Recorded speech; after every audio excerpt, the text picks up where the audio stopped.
The wind didn't just howl across the Montana plains in the winter of 1886, it screamed like a dying man. Lucas Thornton knew the sound well. He had buried his heart in this frozen dirt years ago. Then came the knock that shattered his quiet, miserable existence. The Bitterroot Valley was a merciless place when the snow decided to fall, and the big die-up of 1886 was already etching its name into local history. Lucas Thornton, 42 and weathered like an old saddle, sat alone in the main cabin of the Crooked Pine Ranch. His wife had taken sick and passed 5 winters prior, taken the warmth of the cabin to the grave with her. Since then, Lucas had let the dust settle and the silences stretch. He survived on black coffee, hardtack, and a bitterness that kept the cold out. It was near midnight when the rhythmic thud against the heavy oak door broke through the shrieking gale. Lucas instinctively reached for the Winchester rifle leaning against the hearth. Out here, a midnight knock usually meant outlaws, desperate drifters, or a neighbor freezing to death. He unbolted the door and pulled it back against the wind. A body fell forward onto the floorboards, accompanied by a swirl of white snow. It was a woman. She was wrapped in a threadbare wool coat, her lips blue, her dark hair caked with ice. Her right hand was locked in a death grip around a heavy, leather canvas satchel. Lucas quickly pulled her inside, slamming the door against the tempest. He carried her to the rug by the fire, wrapping her in his heavy buffalo hide blanket. For an hour, he fed the fire and waited. When her eyes finally fluttered open, they were a striking, defensive hazel. She didn't scream.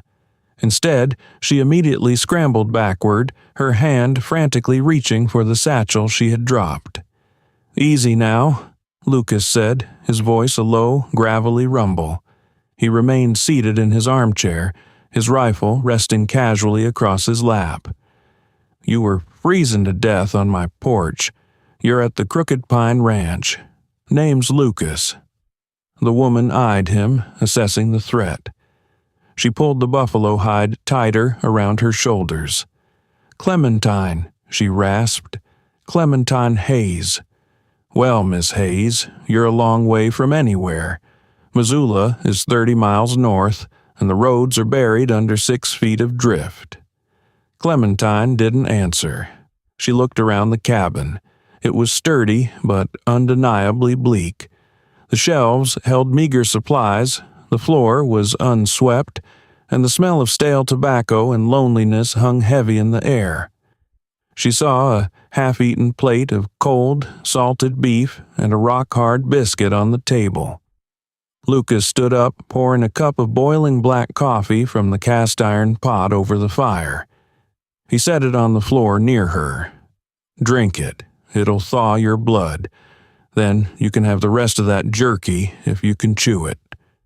She took the mug with trembling hands, blowing on the dark liquid.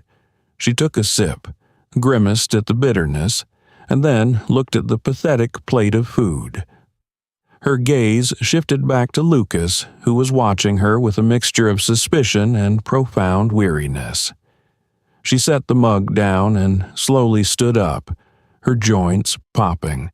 She was taller than he expected, with a proud posture that defied her ragged appearance. "I don't take charity, Mr. Thornton," Clementine said, her voice steadying.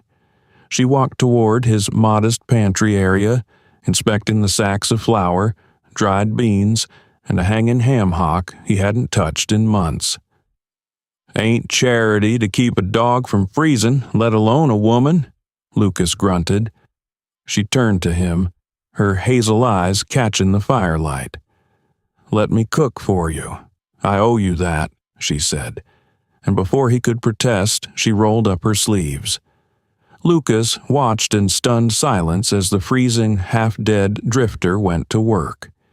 It was a chaotic, beautiful frenzy. She found a stash of dried apples he'd forgotten about, soaked them in hot water, carved thick slices from the ham hock, and worked flour, lard, and salt into a dough with a practiced, rhythmic grace. As she kneaded the dough, Lucas's eyes caught something in the firelight. On the inside of her right wrist, extending up her forearm, was a jagged, angry burn scar. It wasn't an accident. It was the distinct shape of a branding iron, a diamond enclosing a broken star. Lucas recognized it. It was the brand of the Diamond Star Cattle Syndicate down in Wyoming, an operation notorious for its ruthless tactics and hired guns. An hour later, the cabin smelled of sizzling pork fat, fried apples, and fresh, hot skillet bread. It was an aroma that hadn't graced the Crooked Pine in half a decade. Clementine set a steaming plate in front of him. Lucas took a bite. It was simple food, but it tasted like salvation. He closed his eyes for a fraction of a second, fighting the sudden lump in his throat. When he opened them, he saw her satchel sitting slightly open on the floor. Protruding from the canvas was the pearl handle of a custom-engraved Colt .45, a gentleman's weapon, far too expensive for a wandering girl. "Good food," Lucas said quietly, wiping his mouth. "But out here, Miss Hayes, trouble usually follows a gun like that. I'll ask you once, who's tracking you?" Clementine stopped chewing. The warmth of the cabin suddenly felt very fragile. "The kind of men who don't knock before they shoot," she answered softly. "I'll be gone by first light." "In this storm?" Lucas leaned back. "You'll be dead by noon. You can stay in the spare room, but tomorrow you tell me the truth." Clementine didn't leave at first light. The storm raged for 3 more days, locking them in a white, frozen purgatory. During that time, she worked off her debt. She scrubbed the floors, mended Lucas's torn canvas coats, and cooked meals that brought a color back to Lucas's face he hadn't seen in years. A quiet, tentative rhythm formed between them. Lucas, a man of few words, found himself looking forward to the sound of her humming while she worked. Clementine, usually guarded and defensive, found a strange solace in the gruff, steady presence of the rancher. They were 2 broken people, carefully circling each other in a small wooden box. By the 4th day, the skies cleared, revealing a blindingly bright, snow-covered valley. Lucas was out in the barn, tending to the horses, when he heard the crunch of snow under heavy hooves. He stepped out of the barn, his hand instinctively resting on the revolver at his hip. Riding up the drive were 2 men. One was Sheriff John Sterling, a man Lucas had known for 20 years. The other was a stranger in a tailored city suit, layered under a heavy wolfskin coat. The stranger had cold, dead eyes and the unmistakable air of a Pinkerton detective. Lucas's heart hammered against his ribs. He glanced toward the cabin window. Clementine was visible for a second before she ducked out of sight. "Morning, Lucas," Sheriff Sterling called out, reining in his horse. The breath of the animals plumed in the freezing air. "Rough storm." "Sure was, John," Lucas replied, keeping his voice level. "What brings the law out to the Crooked Pine before the roads are even clear?" The stranger spoke before the sheriff could. "My name is Arthur Pendleton, Mr. Thornton, Pinkerton National Detective Agency." His voice was smooth, like oil over glass. "We are tracking a fugitive, a woman, goes by the name of Cora Abigail Miller, wanted for murder and grand larceny down in Cheyenne." Lucas didn't blink. "Ain't seen anyone pass this way. Snow's been too deep for travel." Pendleton's eyes narrowed, sweeping over the property. He noticed a second set of footprints, smaller, lighter, leading from the cabin to the woodpile. "Is that right? And who might be chopping your wood, Mr. Thornton? You have a slender boot size for a man your stature." The tension in the air was thicker than the frost. Lucas knew the penalty for harboring a fugitive. He also knew that if he handed Clementine over to a Pinkerton employed by the Diamond Star Syndicate, she wouldn't make it to a jail cell. She'd be hanged from the nearest cottonwood. "That would be my wife," Lucas said, the lie slipping off his tongue with shocking ease. Sheriff Sterling looked taken aback. "Wife? Lucas, you ain't been married since Mary died. Got married last month in Bozeman, John. Mail order bride, name's Clementine. She's shy and she ain't used to the cold, so she's staying inside." Lucas met Pendleton's icy stare without flinching. "Unless you have a warrant to search a man's home and scare his new bride, I suggest you boys head back to Missoula and warm up." Pendleton stared at Lucas for a long, agonizing moment. Finally, he offered a thin, skeletal smile. "My apologies, Mr. Thornton. Congratulations on the nuptials. We'll be in Missoula for a few days. If you happen to see this, Cora Miller, you know where to find us." As the men rode away, Lucas stood in the snow until they were just specks on the horizon. He turned and marched back into the cabin. Clementine was standing in the center of the room, her hand clutching the pearl-handled Colt. She was shaking. "Mail order bride," she whispered. It kept them from kicking the door in. Lucas barked, locking the deadbolt. He turned to her, his patience exhausted. "Pendleton, Pinkerton Agency, wanted for murder in Cheyenne. I think it's time you pay that debt you mentioned, Miss Hayes. Or is it Cora Miller?" Clementine lowered the gun, the fight draining out of her. She slumped into a chair at the table. "Cora Miller died a year ago," she said, her voice hollow. "When my father sold me to clear a gambling debt." Lucas frowned, pulling out a chair opposite her. "Sold you to who?" "To Harrison Vance's partner, a man named Beauregard Bo Montgomery." She spat the name like poison. "He runs the Diamond Star Syndicate. They own politicians, judges, and railroads. Bo wanted a pretty thing to keep on his arm and abuse behind closed doors. When I tried to run the first time, he gave me this." She rolled up her sleeve, exposing the jagged brand on her wrist. "Said it was so everyone would know whose property I was." Lucas felt a cold fury igniting in his gut. "The Pinkerton said you murdered someone." "I killed Bo," she said, her eyes lifting to meet his, fierce and unrepentant. "He came at me in a drunken rage. I grabbed his gun, this gun, and I shot him through the chest. But I didn't just take his life, Lucas. I took his insurance." She reached into her satchel and pulled out a heavy, leather-bound ledger. She pushed it across the table. "That book details every bribe, every stolen deed, and every man the syndicate has ordered killed over the last 10 years, Clementine explained. "If that ledger makes it to a federal judge in Helena, the syndicate falls. That's why Pendleton is here. He doesn't want me for justice. He wants the book, and he wants me buried." Lucas looked down at the ledger, realizing the sheer weight of the danger sitting on his kitchen table. He had spent 5 years trying to avoid the world, trying to die quietly on his own terms. Now, the world had literally knocked down his door, bringing a war with it. He looked at Clementine. She was terrified, but she wasn't asking for pity. She was a survivor.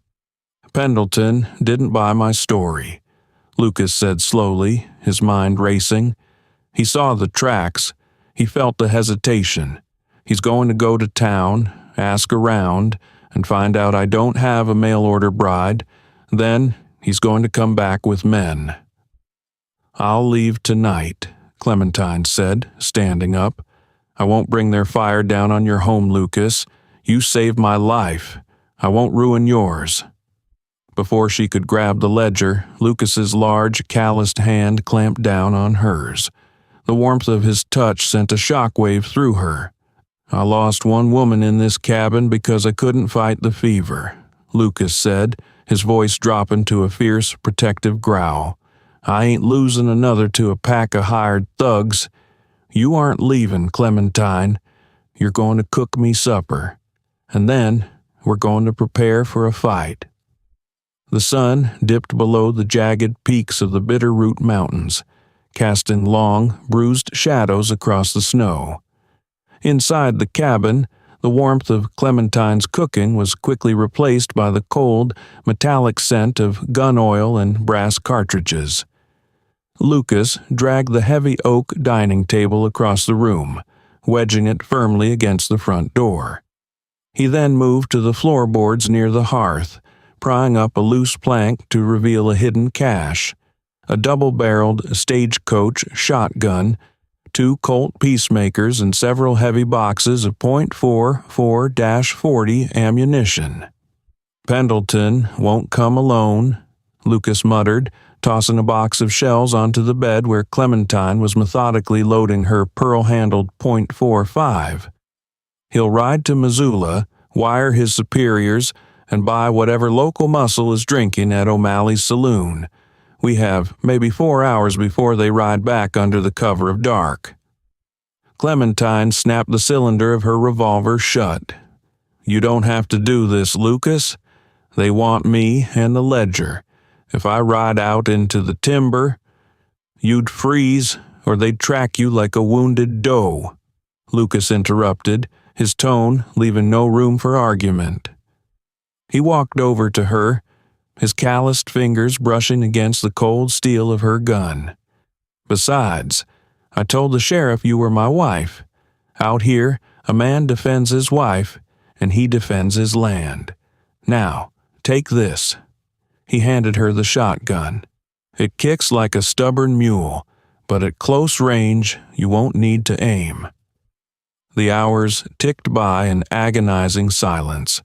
They sat together on the floor beneath the front window, sharing a canteen of cold water.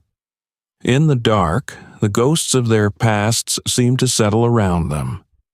Lucas told her about Mary, about the fever that took her, and the hollow shell of a man he had become.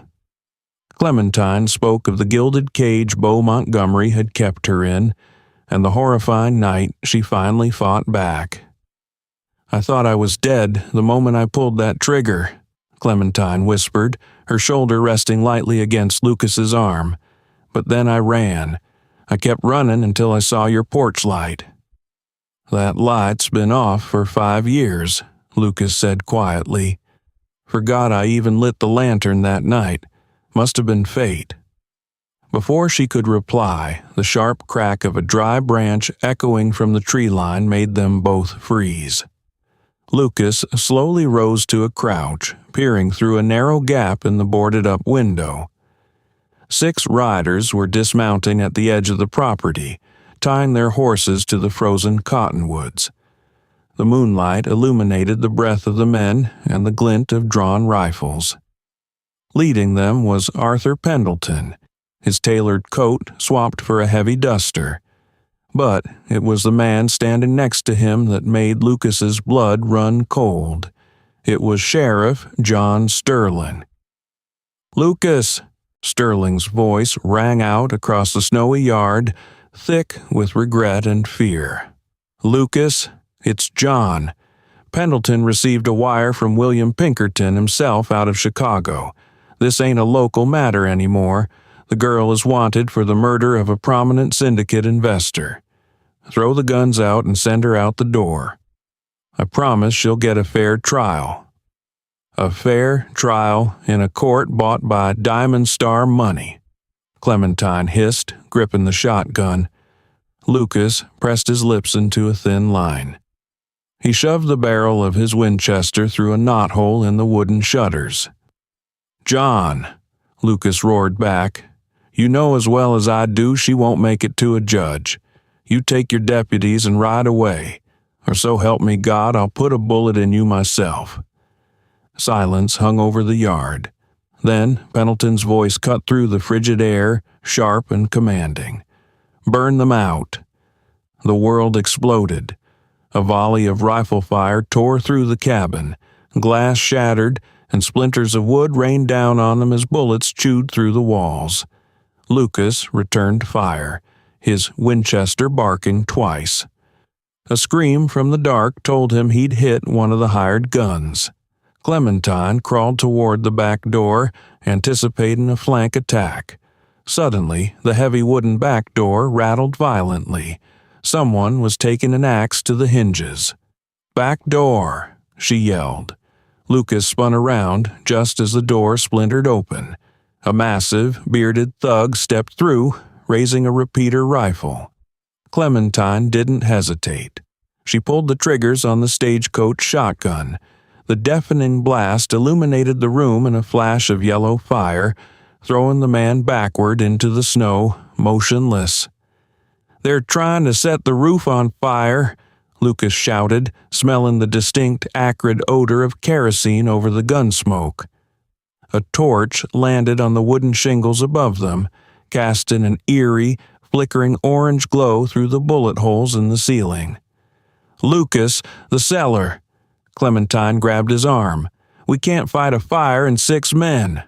"No cellar," Lucas grunted, slamming a fresh cartridge into his rifle. "But I've got something better." He moved to the kitchen pantry, grabbing a dusty clay jug from the bottom shelf. It was high-proof, homemade corn whiskey, moonshine so strong it could strip paint.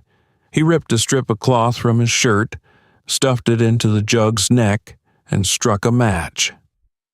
"When I throw this, you shoot the man holding the torch," Lucas ordered. He unbolted the front window shutters and kicked them open. Gunfire immediately peppered the frame. Lucas hurled the flaming jug out into the yard, straight at a cluster of men trying to light a second kerosene rag. The jug shattered against a frozen wagon wheel. The explosion was instantaneous, a massive fireball of blue and orange flame that engulfed 2 of the hired guns. Their screams echoed into the night as they rolled in the snow. In the chaos, Clementine aimed her pearl-handled Colt. She spotted Sheriff Sterling standing by the tree line, his gun lowered, staring in horror at the burning men. Next to him was Pendleton, raising his rifle to take a shot at Lucas, who was exposed in the window frame. Clementine fired. The bullet missed Pendleton's heart, but shattered his collarbone. He dropped his rifle with a shriek of pain, stumbling backward into the dark timber. "Sterling!" Lucas yelled, aiming his Winchester at the trembling sheriff. "Are you a lawman or a syndicate dog?" Sterling dropped his gun into the snow, holding his hands up.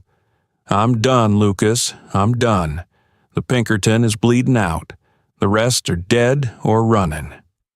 The gunfire ceased, replaced by the crackling of the small fire on the roof, which was already sputtering out against the damp, icy shingles. The Crooked Pine Ranch was riddled with holes, smelling of sulfur and burnt wood, but it still stood. They didn't wait for sunrise. They knew Pendleton's survival meant more men would eventually come. Lucas packed the ledger, wrapped Clementine in his thickest furs, and saddled his 2 strongest draft horses. Lucas had taken a glancing bullet to his left thigh during the firefight, a flesh wound, but enough to make the ride agonizing. Clementine bound it tightly with clean linen, her hands steady, her eyes fierce. "We ride for Helena," Lucas said, gritting his teeth as he mounted his horse. "The federal courthouse. We get this ledger to Judge Hiram Knowles. He's a federal appointee, an old bulldog who hates the cattle syndicates. He's the only man who can read this book and actually hang the men in it." The journey took 4 grueling days through treacherous mountain passes. They rode through blizzards, slept in frozen caves, and shared meager rations of dried meat. The shared hardship stripped away the last of their defenses. By the firelight of their camps, Lucas didn't see a fugitive, and Clementine didn't see a broken widower. They saw each other, survivors who had wagered their lives on a stranger's decency. On the afternoon of the fourth day, the sprawling, smoke-stacked city of Helena appeared in the valley below. They rode straight to the federal courthouse, a towering stone building that represented the last bastion of true law in the territory. Lucas, limping heavily, escorted Clementine up the marble steps. They pushed past protesting clerks and walked directly into the chambers of Judge Hiram Knowles. The judge, a stern-faced man with a thick walrus mustache, looked up from his mahogany desk. "Who in the hell are you, and why are you bleeding on my floor?" Lucas placed a leather-bound ledger on the desk. "My name is Lucas Thornton. This is Clementine, and that book is the noose that's going to hang the Diamond Star Syndicate." Knowles adjusted his spectacles, cautiously opening the ledger. As his eyes scanned the pages, tracking the intricate, damning records of bribes paid to state senators, land stolen from homesteaders, and bounties placed on innocent men, his expression darkened. "Where did you get this?" Knowles demanded, looking at Clementine. "From the dead hands of Beauregard Montgomery," she said without flinching. "Arthur Pendleton and his Pinkertons burned down half a ranch trying to get it back. I am willing to testify to every name, every date, and every crime written in that book." Judge Knowles closed the book with a resounding thud. He leaned back, a predatory smile crossing his face. "Miss, you have just handed me the key to cleaning up this entire territory. But if you walk out that door, every hired gun in Montana will be looking for you." "They're already looking," Lucas said, stepping closer to Clementine, his hand resting reassuringly on the small of her back. "But they won't find Cora Miller, because she died in the snow. This is Clementine Thornton, my wife." Clementine looked up at Lucas, her breath catching in her throat. The lie he had told the sheriff to save her life was no longer a lie. It was a promise. Judge Knowles nodded slowly. "I'll have the U.S. Marshals dispatch warrants immediately. You two go back to your ranch. I'll make sure the Marshals keep an eye on the Crooked Pine." 3 weeks later, the papers in Helena and Missoula ran front-page headlines. The Diamond Star Syndicate had been raided. Dozens of men, including corrupt politicians and railroad executives, were in federal custody. Arthur Pendleton had been arrested in a doctor's office in Missoula, his arm in a sling, facing charges of attempted murder and racketeering. Back at the Crooked Pine Ranch, the spring thaw had finally begun. The snow was melting, revealing the fertile earth beneath.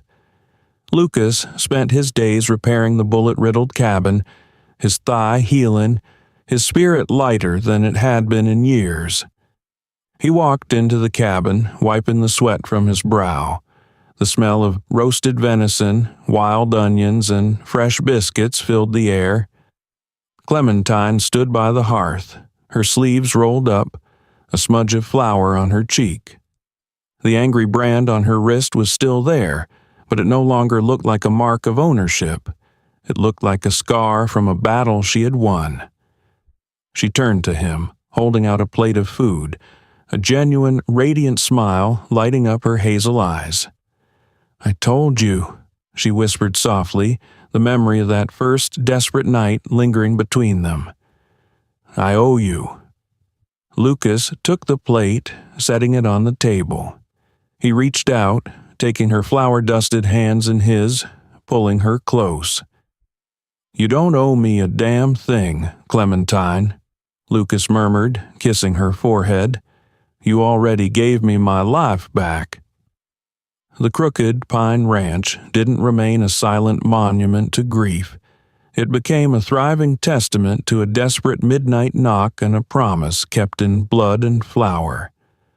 Lucas and Clementine built a life from the ashes of their pasts, proving that sometimes salvation isn't found in a church, but in the courage to face the storm together, and a plate of warm skillet bread shared by the fire.